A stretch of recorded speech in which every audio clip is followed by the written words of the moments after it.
I think the administration will be quick to point to their seeming successes in trade. They are saying that there's over 200 Boeing jets that the Chinese have agreed to buy. Should be pointed out, however, that that is a significantly lower number than was expected. We were expecting around 500 or so jets, so the announcement of 200 actually led to the share price of Boeing to fall by 4%. But elsewhere in the agriculture sector, there are those deliverables that we previewed 24 hours ago on beef being exported to China, as well as a significant amount of soybeans, 25 million metric tons being sold to the Chinese annually. Jameson Greer, the US trade representative, said that the Chinese had already started to fulfill some of these promises.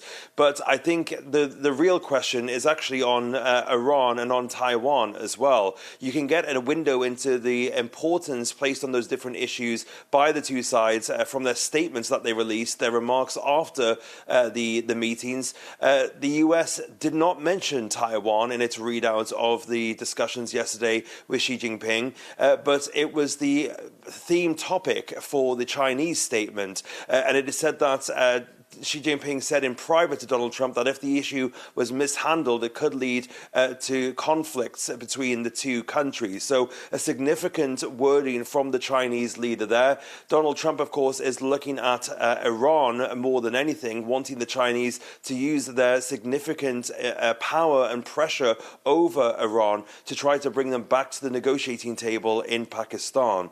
Now, Donald Trump says that the Chinese agree with him on many points, mainly that Iran can't have a nuclear weapon and that they want the Straits of Hormuz open, but there are still many questions as to the efficacy of those remarks. Of course, there's a significant amount of oil that passes through the Strait of Hormuz, which is destined for China, and those blockades, both from the Iranians and the Americans, have slowed that to a trickle, although the Iranians did let a couple of Chinese vessels through the Strait of Hormuz within the last few hours. But of course, Donald Trump will be hoping that they'll go further. He says that the Chinese say that they can't have a militarized Strait of Hormuz, and they don't want to see tolls being applied to ships traversing that critical stretch of water.